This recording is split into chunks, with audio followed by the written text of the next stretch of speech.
Jags Nation, this is the Action Sports Jags postgame show. Hello, darkness, my old friend.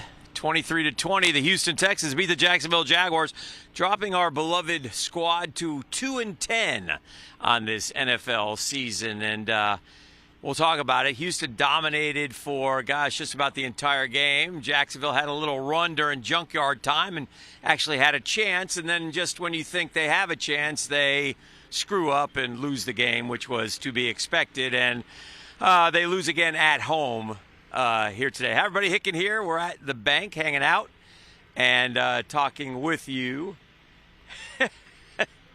We had somebody turn out the lights on us right there, but they're back and they're out. They're on. They're off. Somebody over there just pulling things left and right. And anyway, good to be with you guys. And listen, we're going to talk about the game, and we're going to get after the Jags like we always do in just a minute. But something else happened during the game today, and something that needs to be talked about. And if the NFL doesn't do anything about it, shame on the league. Shame on this game, this great sport of football. Shame on everything. What we saw out there today with about 4 minutes to go in the game, or in the first half, check that, when the Jags were down 6-0, Azeez Al-Shaair, who's a linebacker for the Houston Texans, laid one of the cheapest, dirtiest hits that I've ever seen. I've been covering the NFL, covering this Jacksonville Jaguars team for all 30 years. I can't remember a dirtier hit. I saw John McClain, who's been doing it longer than me, said the same thing, 48 years in. One of the cheapest, dirtiest hits in the history of the game on our franchise quarterback, Trevor Lawrence. Knocked him out. He's out of the game. He may be done for the season. Who knows? Why would you play him again? Probably miss a few weeks with a concussion. I don't know. He had just returned after missing 2 weeks with a shoulder. Maybe re-aggravated the shoulder. Who knows? But Trevor clearly was going to slide, gave himself up, slid. And the play there is you launch yourself, you go over. He threw himself right into Trevor with intent. I don't care what he says. I don't care what he tells you. And God bless Evan Ingram. And thank you, Jarian Jones, and Ezra Cleveland, and Brandon Sheriff, and Mason Smith, who went after Houston Texans, went after Azeez Al-Shaair. And the league, the NFL referee here today, totally botched it. And you explained to me how something like that could happen, and it's offsetting penalties. You explain that one to me, NFL. Because there's no way, and I'll tell you why else it shouldn't be offsetting penalties. Because those refs allowed Azeez Al-Shaair to run back onto the field after he had been ejected. And start up another round with Jaguar players. And that should have been a penalty. There should be a penalty. Azeez Al-Shaair shouldn't play until Trevor Lawrence pays again. He should be suspended without pay. No place in sport for that. And if you're going to do that, expect retaliation. I wanted more as a fan. I'm sorry. And I'm wrong to say this. But when the Jags got their field goal and there was 12 seconds left in the half and Houston was going to take a knee, I would have taken a knee right into the back of one of their guys' heads. Because, again, that was uncalled for, to say the least.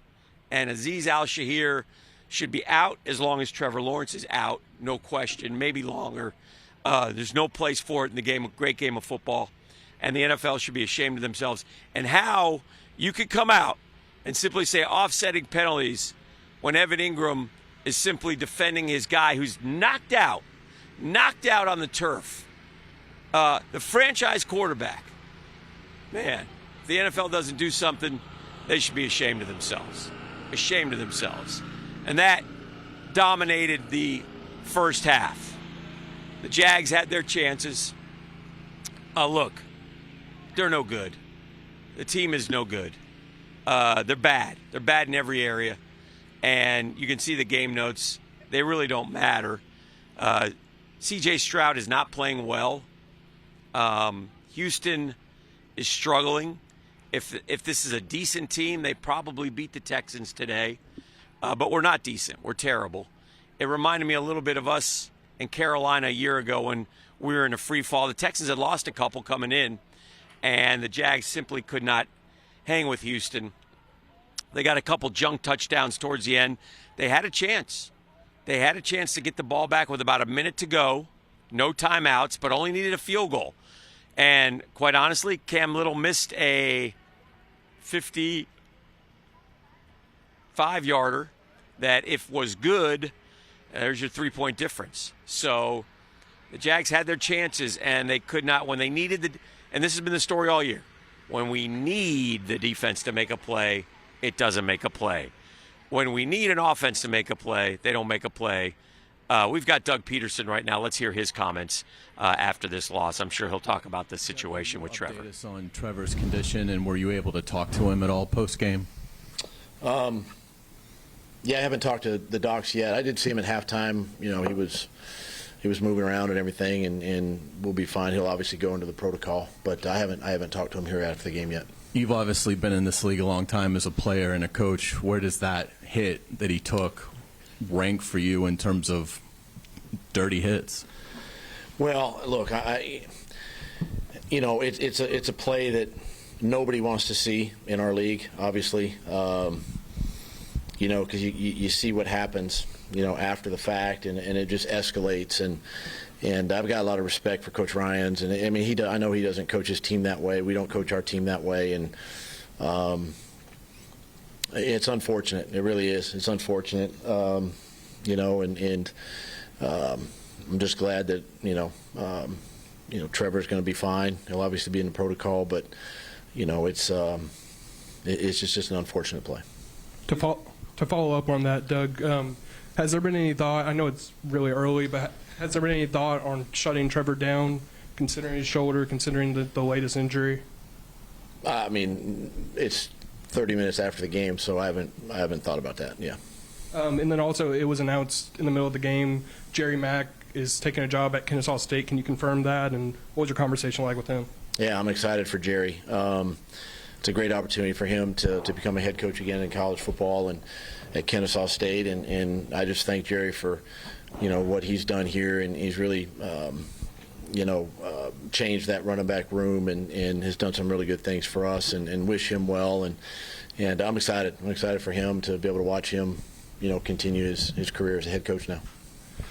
Doug, Max seemed to get into a groove a little bit there in the fourth quarter. He cut it to 3.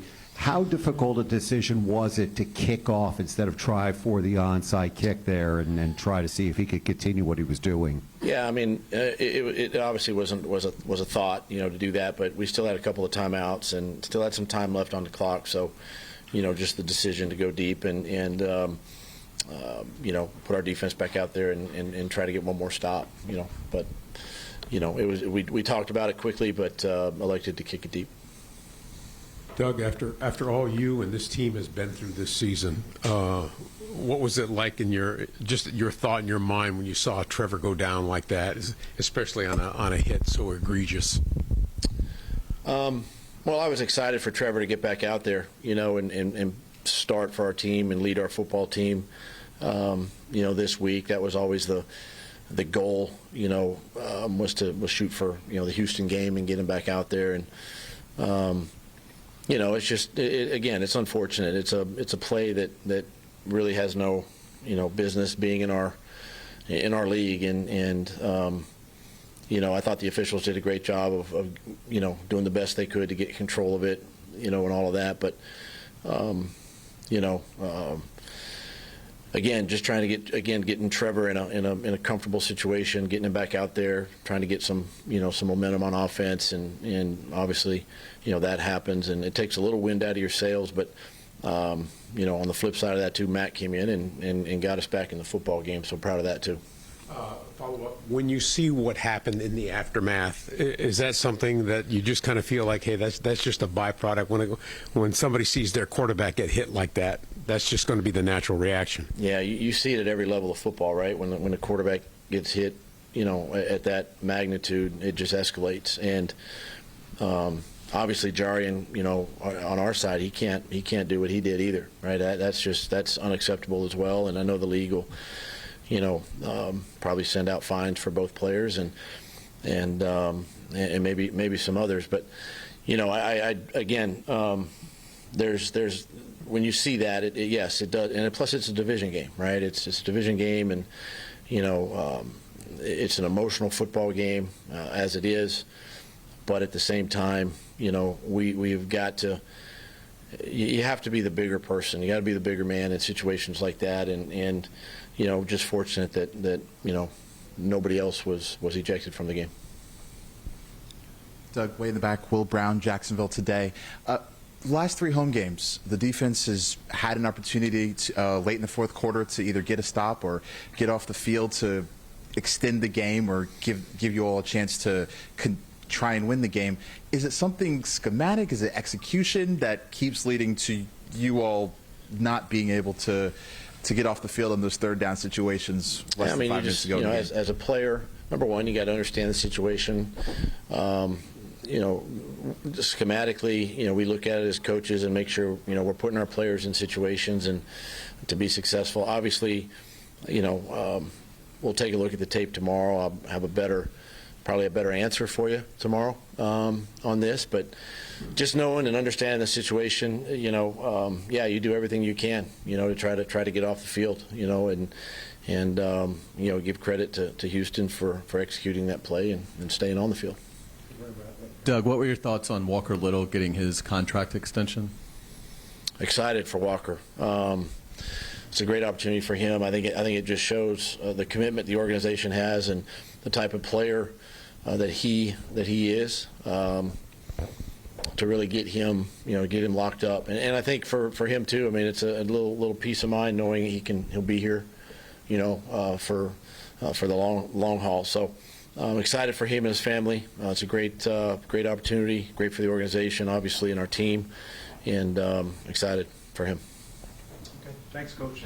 Thank you. Thanks, appreciate it. We are done in this room. All the other players will be in the... All right, that's Doug Pederson. I'll say this. The NFL is a tight-knit fraternity, and so maybe he didn't want to say it, but I'll continue to say it. It was a cheap shot. It was uncalled for. I'd like to see a little more fire from Doug. Listen, here's the deal. You can't, they're all friends. They all may be working again for each other one day, so you never rock the boat. But the boat needed to be rocked after what happened to Trevor Lawrence today, if he's your guy. And, it should be uncalled for. It was despicable. Doug Pederson should be up there saying something best be done. We're going to call the league. We're not going to put up with this. It has no bearing on the game itself. I don't care about the outcome of the game. I care about my quarterback got hurt. But I got none of that from Doug. So disappointed, at least for me. I don't know how you guys feel. Let's hear from Brent Martineau right now real quick and get his thoughts on the game as well.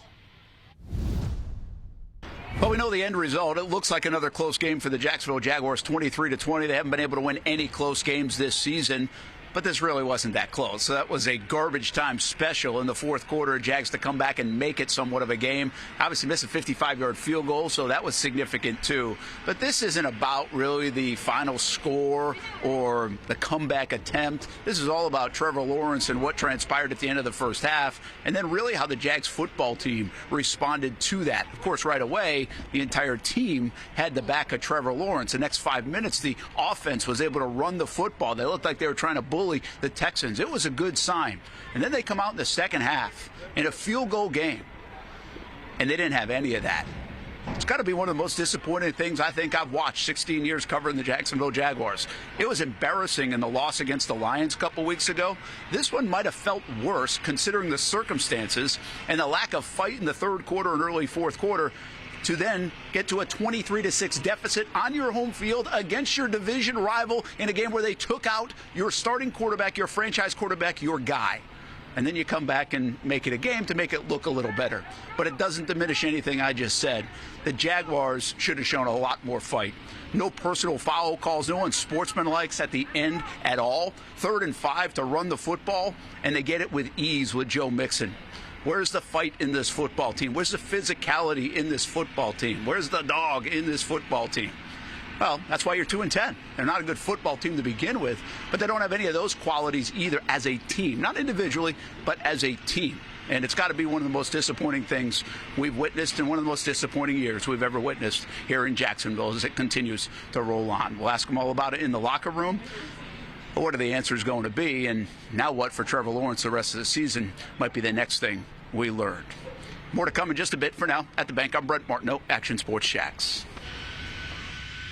Yeah, so Trevor Lawrence goes into concussion protocol, as you heard Doug Pederson say, so we shall see. Other guys left the game with injuries as well. That happens, of course, in the National Football League. This team is done. They're DOA. They have been for quite some time. They just lose they find ways to lose each and every week. So that part of it, you can't be hard enough on what we've had to watch and endure as a fan base this season. I feel for you guys. It was a more sparse crowd than we've seen, and yet those who did stay were vocal and tried. But again, the players, they don't respond. They don't play well here at the bank. They haven't played well all season. The team is in need of a major overhaul, and the owner, we just continue to go week to week. You heard Doug Pederson talk about an extension for Walker Little, which is great. I mean, that's fine, but what does that mean? Does that mean the guy who extended him is going to make the decisions? I mean, Shad Khan had to okay it. I mean, what's the thought process behind it? Will we ever hear from the general manager again, or is that just off-season only? It just seems to be, and again, because we don't hear anything, there just seems to be an incredible amount of dysfunction on this football team, and it has fallen off the rails, off the chains, and here's a football team that continues to just cycle downhill fast. And really, it's a shame because the Houston Texans, the team on the other sideline that's probably going to win the AFC South, are not very good either. They're not. And it was right there for the taking this year. But the Jags are so bad and in such need of help. I don't know where you start. I really don't. I guess in the trenches is the first place. I mean, everybody knows Houston's running a 3rd and 5 pitch to Joe Mixon because, well, the fullback moved over, everybody shifted, and they went hat on hat, and they were tougher than we were, and they got a first down. And that was it. So if you look at the AFC South standings right now, I think Liv has those for you. You'll see the Jags down there at the bottom at 2-10. And let me tell you something. They're going to Nashville next week. The Titans were down 28-0 at one point to Washington. You want to bet Tennessee beats them next week in Nashville? They always do. They always do. And the Jags, this Jag team does not have the intestinal fortitude to change that narrative. They may win one more game this year, maybe 2.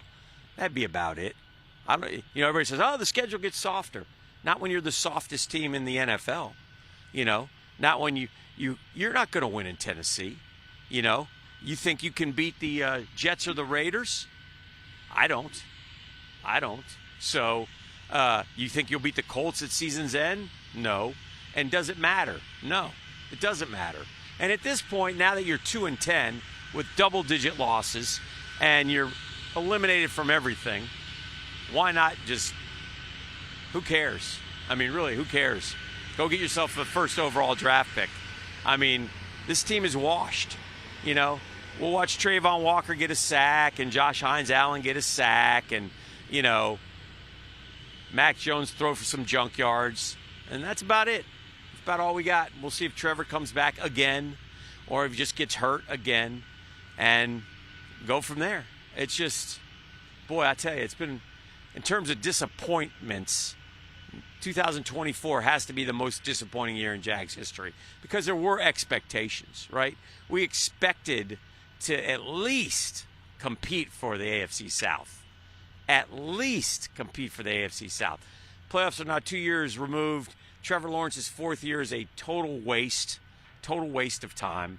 And that's where we are. So Jags lose today at home to Houston 23-20. And another divisional game next week. And we'll see what they can come up with during the week to try to tell people there's a reason to watch and a reason to be motivated. But again, until something's done, I don't know what else to say about this football team. They're terrible in every which way. They had a spark today after the cheap shot. And again, I applaud. I don't care what Doug Pederson says. I applaud Brandon Sheriff and Ezra Cleveland. And those guys pushing up front, knocking guys and looking for some action. That was the most physical I've seen them in weeks, and I appreciated that as a fan. Other than that, though, not much else. Liv, you want to take a break? Come back and get some interviews? We'll take a break right now. We'll come back, have a couple player interviews for you. Jags lose here, 2-10 on the season, and trending towards that number 1 pick overall. We've been there before, haven't we? Get local sports on demand with Action Sports Jacks 24/7. All sports, all local, all the time. From the locker room to the field, the Jags, high school football, the Jacksonville Armada, and don't forget the Brent and Austin Show. They're all in on Trevor. Of course. Download the Action News Jacks Now app, available wherever you stream or at actionnewsjacks.com. TV, phone, laptop, desktop. Action Sports Jacks 24/7. Jacksonville sports, all the time. When I say it means something to me, gentlemen, it means something to me. High school football is back, and it's bigger than ever. Welcome to the Friday Night Zone Blitz. It is bigger than a game. Watch the biggest games each week live as the action unfolds with instant reaction and analysis from our Hall of Famer, Kevin Sullivan. It starts with live look-ins at the top matchups, including our Jaguars Prep Whataburger Game of the Week. And that is just the beginning of 4 straight hours of coverage. From 8 to 10:30, the Friday Night Zone Blitz is streaming on our Action News Jacks app and online. At 10:30, the Friday Night Blitz you know and love. A half hour of highlights from around the area. 11 o'clock, we shine the spotlight on the bands that pump up the crowd. 11:15, it's time to blitz through the highlights online and on air. Then 11:35, back to the stream to break down the night's results with a reaction from local coaches. 4 straight hours of high school football on the Friday Night Zone Blitz. Only on Action Sports Jacks 24/7. I've been forecasting the weather for a long time, and no matter where I go, I always get asked the same question. Hey, Mike, what's the weather gonna be like? Hey, Mike. Hey, Mike. Mike, hey, what's the weather gonna be like? I don't mind being asked because I always have the answer. Great day for a perfect round of golf. Hey, a little rain later today. So go ahead, ask me. Hey, Mike, I'm heading out. What's the weather like tonight? It's the same question, even at home. Mike Burrish, he's got your weather answer on Action News Jacks. Jags Nation, this is the Action Sports Jacks postgame show. Smart move by Jaguars running backs coach Jerry Mack to be proactive and jump off the ship before it sinks. He takes a job at Kennesaw State, the new head coach there. He has informed the Doug Pederson and the Jaguars that he will be accepting that job and be the second coach of now Division I Kennesaw State. So wish him well as he goes out the door ahead of the unscheduled exits of perhaps everybody else. Welcome back. It is the post-game show. Dan Hicken with you. We've got lots of player interviews. You said you got Trayvon? Let's hear from Trayvon Walker in the locker room moments ago. Trevor, are you surprised that didn't carry over a little more to the second half? I mean, obviously it got intense there at the end of the first, but... Not surprised. Not surprised at all. I understand that obviously it's a physical sport, but the level of physicality that he tackled Trevor with, is that acceptable in the game? Most definitely not. Probably that's why you've seen what happened. Trayvon, did this just almost feel like just another repeat of what's gone on with this whole season? It just seems like you guys, nothing can go right for you now. Now you get your quarterback. I wouldn't say nothing can go right, but I will say it's just like we got to come together even closer in times to where play complementary football, offense, defense, and special teams. I wouldn't say nothing goes right though. What was your reaction though when you saw Trevor? I mean, the same as yours. What was your reaction? It's the third time I answered that. Just seeing everybody kind of rally the way they did. You know, it wasn't just one player, two players. It was like everybody, all the Jags, kind of just came together. And after Trevor went down, just seeing everybody do that. What was your reaction to just seeing everybody come together that way? I wasn't surprised. It was just, like I say, we always talk about chemistry that we have amongst each other in the locker room, and I feel like that's what that was. That's what showed. Is there an unspoken rule, kind of, that you have at least a little respect for your opponent? Because it seems like he had none for Trevor. Say that again? Is there kind of like an unspoken rule, you know, that you have at least some type of respect for your opponent? It seems like he had no respect for Trevor at all. I mean, I can't speak for him on his intentions on what he did or why he did it, but I mean, I really don't know. I can't answer. That's probably a question for him, to be honest. Trevor, was the message from Doug to not retaliate? I mean, do you get that kind of message at halftime? What are the conversations like? Just be smart. We all know we had a game to finish, and it was going to take everybody in this locker room to finish the game. How do you process what you do? You guys did a lot of good things on defense, but obviously still not enough. Like you say, it's not enough. It's just in certain moments we have to step up even more. Even though we might have had some good plays here and there, once it comes to the end of the game, we have to finish, and obviously we didn't finish. I will repeat, the NFL is a very tight fraternity. The fellas don't like to rip on the other fellas. That's what we're here for. So we'll continue to rip on one of the cheapest, dirtiest plays that you'll ever see by the Houston Texans today. And listen, I applaud the Jaguars who did retaliate. I don't care if it's worth any penalty, but the fact that it's offsetting penalties, most ridiculous thing I've ever seen in the NFL. That's frankly a joke. And I'll give you another. As I said earlier, they allowed Azeez Al-Shahir to run back onto the field and start up again, and they didn't flag him for that either. So I'd like an explanation from Land Clark. In fact, Brian, can you go in and get Land Clark and have him come out right now and do a live hit with us so he can answer some tough questions? Let's hear from Brian Thomas Jr., the Jaguars' talented rookie receiver who was open, twice vertically. Trevor missed him, Mac missed him. Everybody's missing Brian Thomas Jr. If he can hit him with a deep ball, he would have had 3 touchdowns today. Instead, he only had 1, which ain't bad. Brian, what's the emotion like as a player when you see that from your franchise quarterback and that happen? First thing was protect him, make sure he was all right, defend him. That was where I was. I know that's probably where everybody else was too. Does it juice you guys up? Did you feel that in the huddle, just a little more for the quarterback? Yeah, definitely. I mean, you want to go out there and play for him. He's not able to be able to play anymore right now. So I just want to go out there and finish that game for him.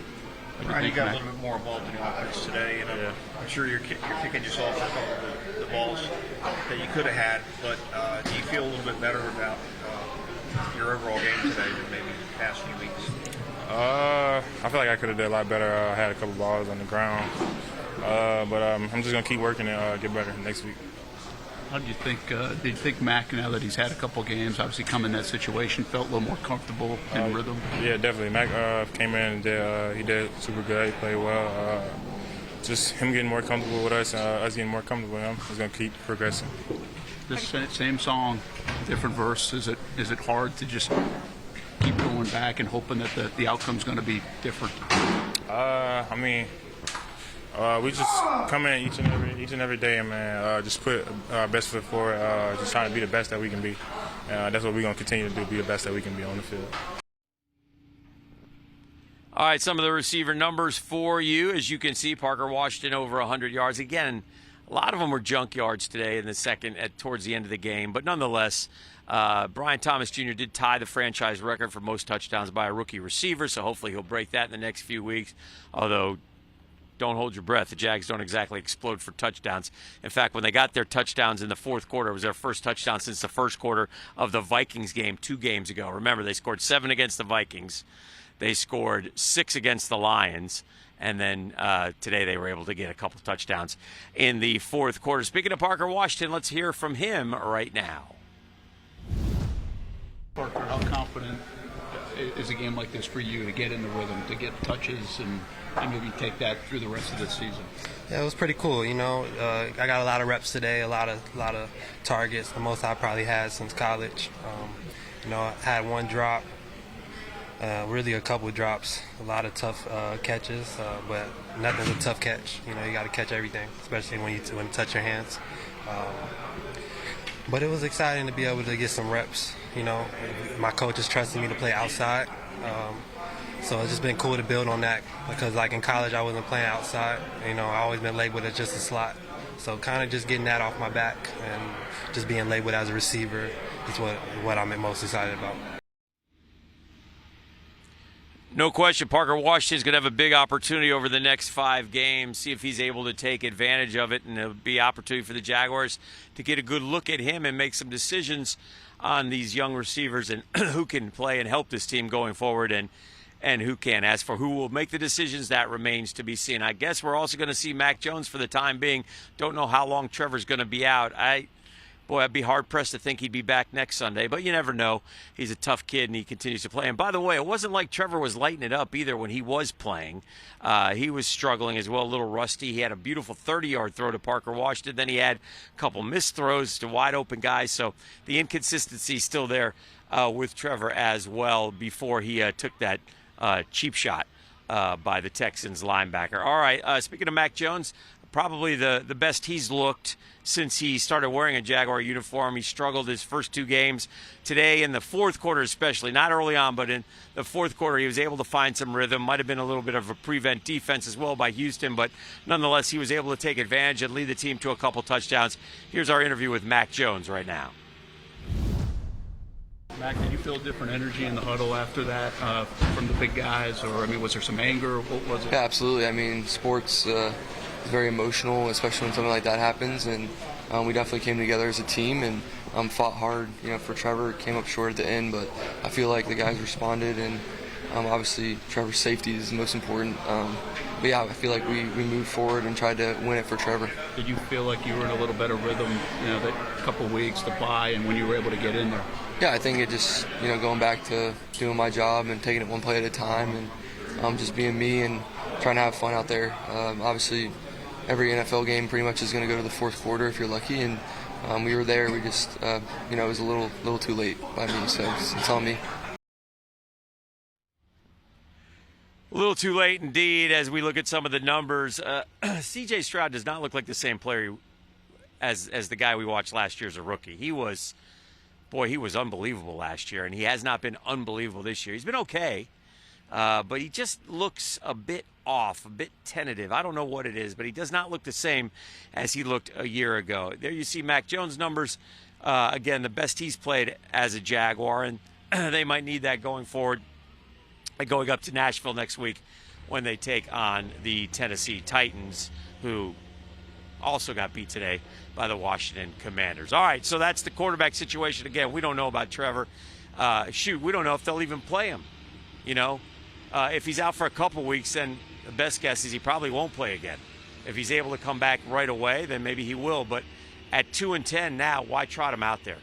I mean, you got to start asking these questions. People will say it's important for him to play, and it is, but if everybody's hurt and the offense can't do anything, then what's the point? What's the point? Mitch Morse is the Jaguars center. Let's hear from him right now. How hard is that situation in the second quarter to see that hit on Trevor? Yeah, it was terrible. I mean, you feel for the guy, right? Like, coming back, fought so hard, and then as quickly as that, I mean, who knows what? It's tough to see, and that's all I'm really going to say about it, and that's all I can really say about it. It's a violent game, but I mean, does some of them cross the line? That was just really unfortunate to see. With that said, everybody rallying to Trevor, to the fracas, what does that say about the relationship that this group has, the bond this group has? Yeah, well, I mean, we fight so hard with each other. We see what guys put into it. A guy like Trevor is not only a good football player, a good person, he's the heartbeat of this team. And see that go down like that, and to see the team rally around it, it's remarkable. And I thought we could have gone one of two ways. We could have lost our discipline, or we could have honed in, understood the situation we were in, and I thought it was the latter. And, there's still too many little mistakes, like my snap. Can't happen. And, it's just the nature of this business. But, we're really praying for Trevor, and hopefully he makes a speedy recovery, and we'll go from there. How hard is that part, where it could go the other way? I mean, the retaliation part, the emotional part, because there's got to be some anger in that huddle. Sure, yeah. I mean, not only is it an emotionally charged game, football, but you really do have a brotherhood in this locker room. And I know that's thrown around quite a bit, but we spend more time with these guys and our families in season. So, yeah, it could have gone one of two ways. I thought Mac handled it really well. I thought the drive we put together in that, I think we ended up with 3, but we were able to stay on the field for a bit and kind of cool our heads a bit, and I thought that was very helpful. It looked like you and Sheriff, I mean, you guys were getting after some people on that drive in particular. I mean, is that real? Oh, I think, well, it wasn't like some huge FU moment. I mean, I can't speak for Brandon, right? Like he's a beautiful football player. It's the way he plays, and yeah. But I think it was emotionally charged. You'd be remiss to say it wasn't.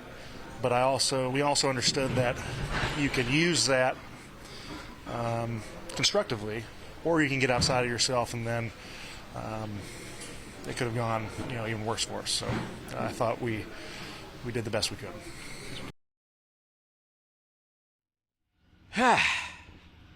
I just don't know about these guys, man. As we welcome you back, My Cause, My Cleats Day.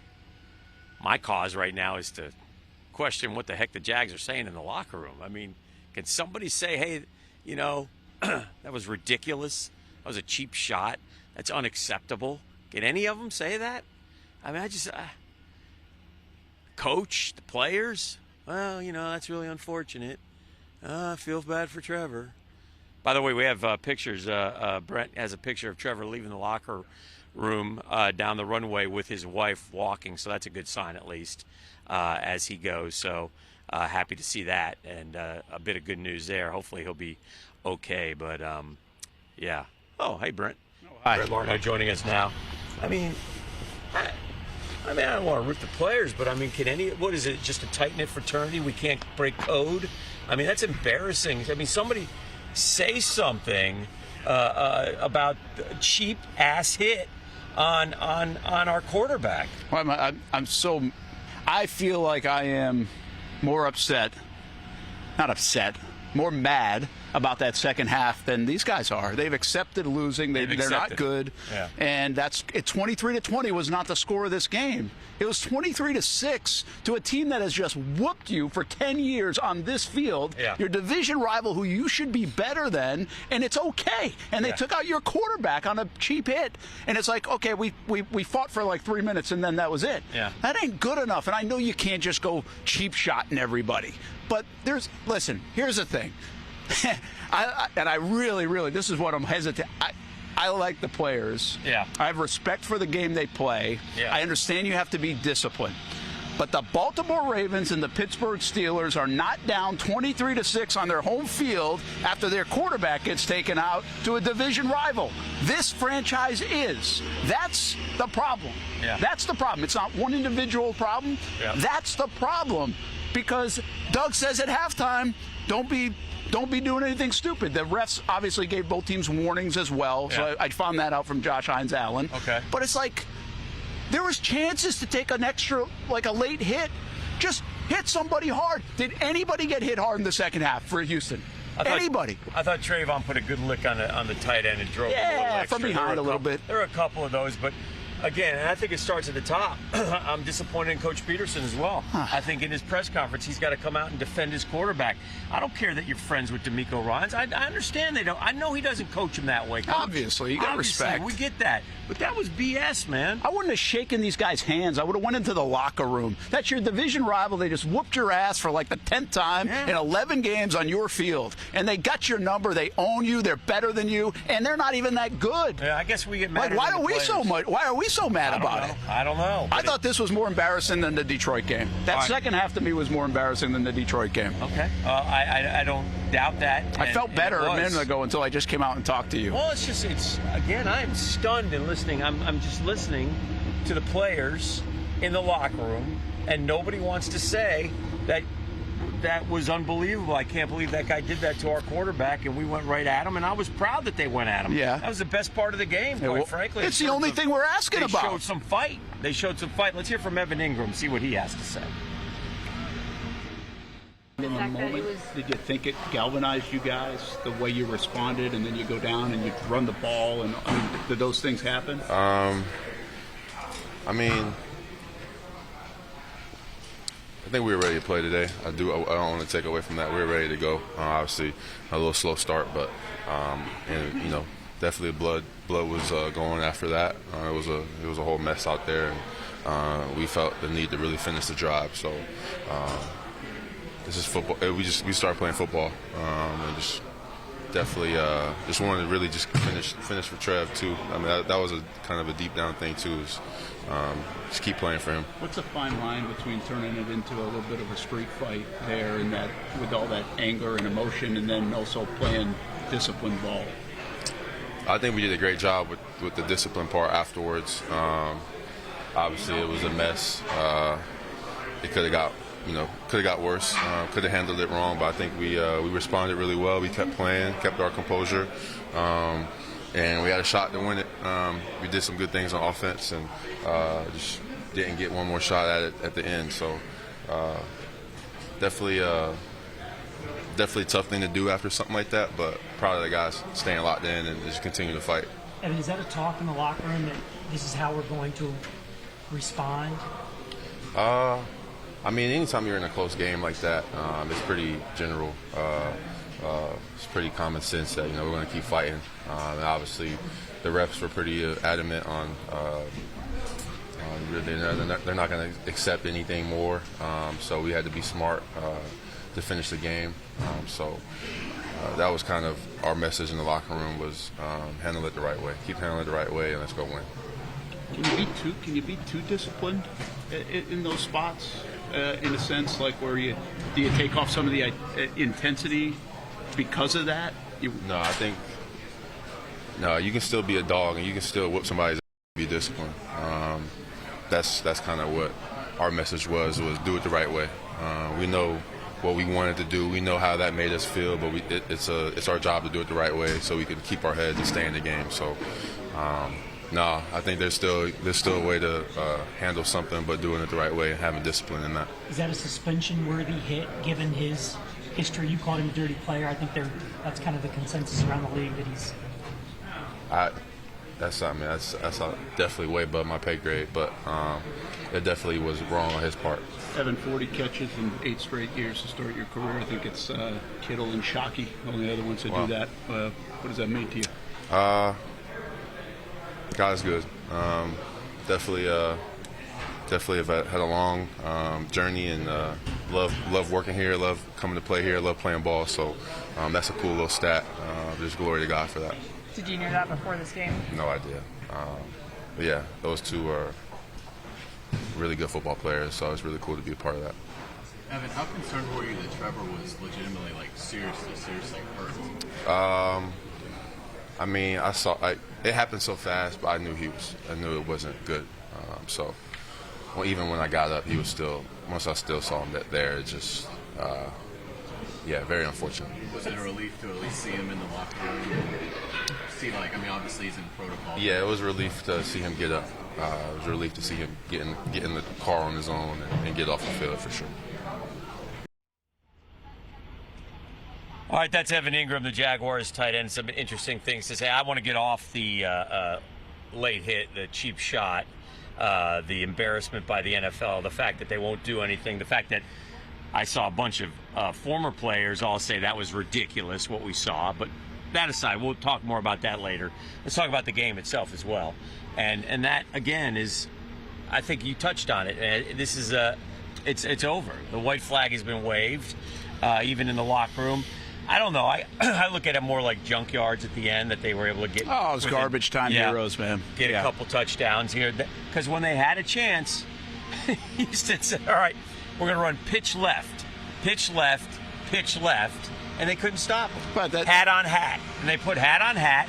They pushed him back, and Joe Mixon got the yardage, and that was the ball game. Well, and that's why it does go back to the Trevor stuff, though. Yeah. That's why this team doesn't have that. They can't stop them when you need it. Yeah. They give up 14 yards and 8 yards on those plays. It's why I think it's a domino effect of why they can't get 3rd and 1 and 3rd and 2 all for the last 3 years. It's just, again, Dan Campbell's team doesn't give that up. Right? This team does. It's not that they've got that much better players, and maybe they do, but this team doesn't have bad players. They just don't have the right mentality as a whole team. And I mean, give them credit for fighting back, but for the 100th week in a row, we'll say, why don't you run up tempo at the start of the game? Because that's the only dang thing that works on this offense is to go up tempo in garbage time. And by the way, who cares if you put your defense on the field early? You put them on early anyway. You go 3 and out. So just run up tempo to start the game and see if it works, because they look so much better in up tempo. It doesn't look like they really changed a thing in terms of personnel or anything over the bye. They didn't look rejuvenated. They fell down 23-6. It's a team that has sort of accepted its fate. Yeah. Especially when you talk to them in the locker room post-game, you can hear it in their voices, right? They've accepted their fate. There's no coming back from this. They're not winning at Tennessee next week. Wow. This team never wins at Tennessee. The good Jaguar teams don't win at Tennessee. And I know Tennessee was down 28-0 today. You watch what happens. You watch what happens next Sunday when they lose to the Titans. Yeah, I don't know I don't know how to find a way for the Jags to fix this. Yeah. Like, there's no fixing it. They were 5 for 15, I think, on third downs. I don't even know. I think that's what I saw. Yeah. Maybe it was 5 for 16. They really don't move the ball well. I mean, again, Mac, I thought, got rolling a little bit better. Yeah, but listen to the mistakes they make. He misses Parker Washington in the end zone over here. Yeah, they missed a 55-yard field goal. Both missed verticals. Brian Thomas Jr. could have had 3 touchdowns today. He could have had 200 yards. Yeah. He could have had 200 yards. Yeah. He beat his guys. Trevor missed them. Mac missed them. These are plays that teams win with. Yeah. They can't do it. They just kick field goals. By the way, when they scored a touchdown in garbage time, they broke an 0 for 26 possessions without a touchdown. Right. Went all the way back to the first quarter of Minnesota. This is supposed to be an offensive football team. Yeah. They also went for 2 there, which was a little odd. That's the analytics game. I know. And they got bailed out because they actually made the second one. Yes, they did. On a good Baltimore Ravens play. Yes. Josh Hines-Allen talking to the guys afterwards. Here are his comments. How tough was it to see that hit on Trevor? Man, I mean, that was a dumb hit on his part. Hate to see it, but I did. The first thing I thought of was to go get him. Because it's your brother. You know what I'm saying? Especially regardless of that's the quarterback. You know what I'm saying? So like, we love Trevor. We ride for him. On if he's playing, if he's not playing, and so to see that, and that was just wasn't a good play on his part. It wasn't a good play. It wasn't a good play. We don't do that no more like this. It wasn't a good play. What was your initial reaction though after you saw a slide? I was angry. And did you restrain yourself from going too far out on the field? No, I was on the field. Okay, but you weren't flagged for anything. You didn't do anything. You didn't do anything dumb on your part either. I mean, when I got over there, because I was on my bench, and when I ended up getting over there, Elsman, everybody was like pushing and tussling, so I kind of missed a lot of wasn't on there when everybody was like first. Kind of wish I was in a way, but I'm glad. But then it was like, what y'all talking for?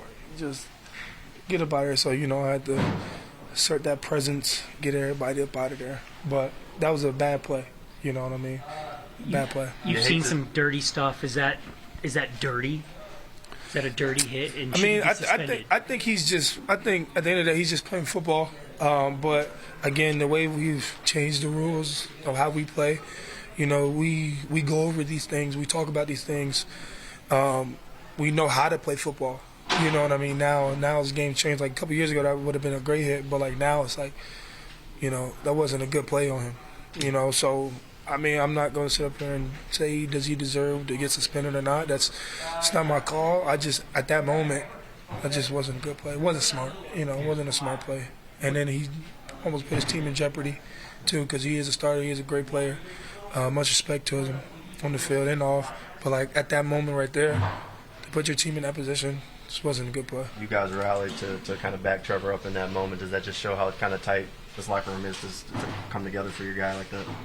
I mean, if that's the way you want to look at it, sure. But that wasn't a good play. Like, that was on both sides. I hopefully they would, if it was anybody else, we would have, did that. When Cam hit Sav, it was the same feeling, But to see that and to know that in my mind, damn, this is Trevor's first game back too, and then to see him get hit like that is just so unfortunate on his part too. So. Never want to see anybody get hurt. There's a couple of injuries out there today. Pray that everybody, recovers and heals from no season-long injuries or nothing.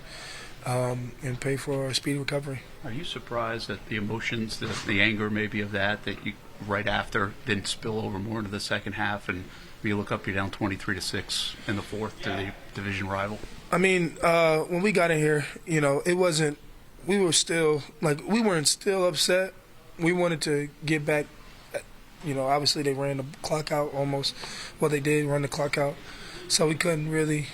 We would probably be more aggressive right there, but when we came back in here, we got to calm down, breathe.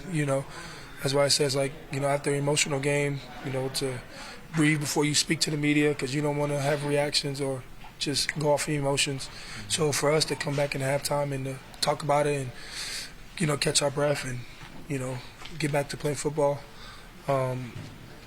Yeah, I think that's what we did well. Is that a balance where you maybe even somewhere in there want to get something after the whistle, or? No, I mean, coach made it a point. All the coaches told us the next violent play, you're gonna get ejected, and we ain't got time for that for real. So. What happened on the last two run? Not the last two, but Mixon ran for 14 on that last drive, and then obviously the 3rd and 5. But was it a similar play? Again, I got to watch the tape to see, where he found success at. I thought it was a great play to be in. So I can't really tell you right now, but I thought it was going to be a toss. I was like, oh yeah, I'm finna make me a play, and then he cuts it back, and I'm like, oh. Somebody gonna be there, but I don't know what happened.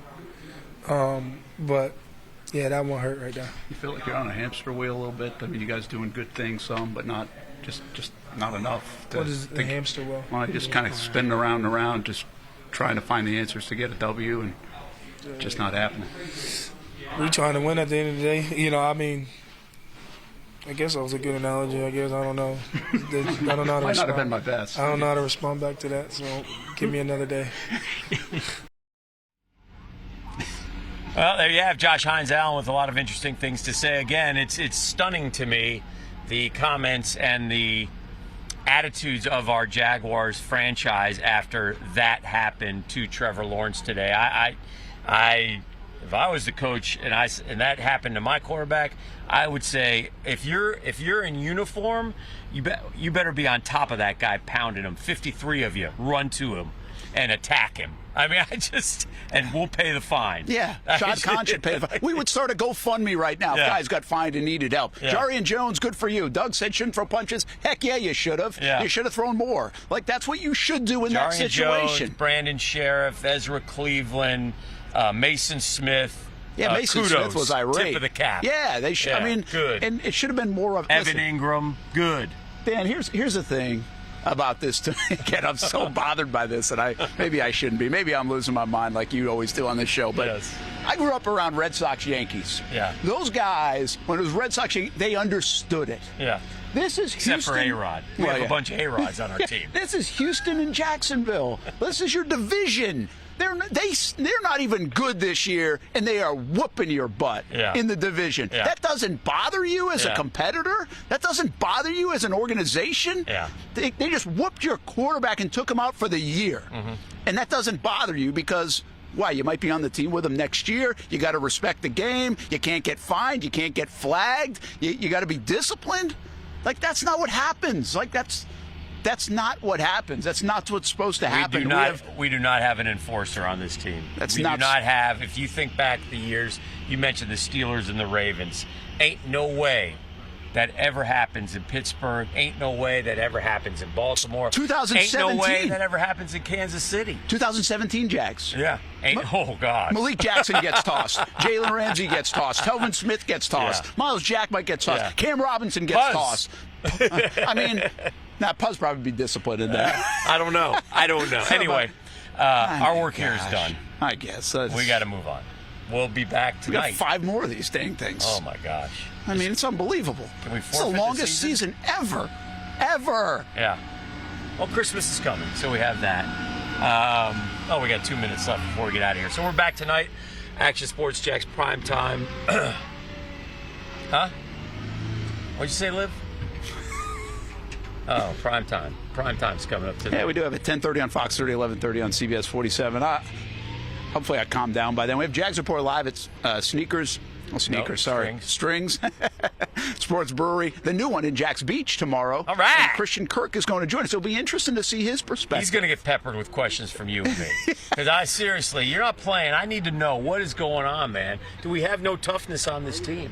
Like, again, I'm glad those guys went after, but in the locker room afterwards, what, they don't want to get fined?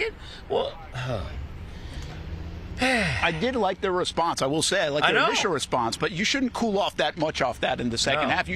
That should have been a go get him speech from Doug Pederson, man. The truth of the matter is we're not very good, and it starts from the top. Well, down. that's true. And again, if they're going to continue to go this route, again, and we didn't even have time. We only have a minute left, and we'll talk about it tonight, to Walker little contract extension. Yeah. That's interesting. Yeah. And again, it makes us wonder what the plans are going forward. Don't be fooled, okay? This was not 23-20.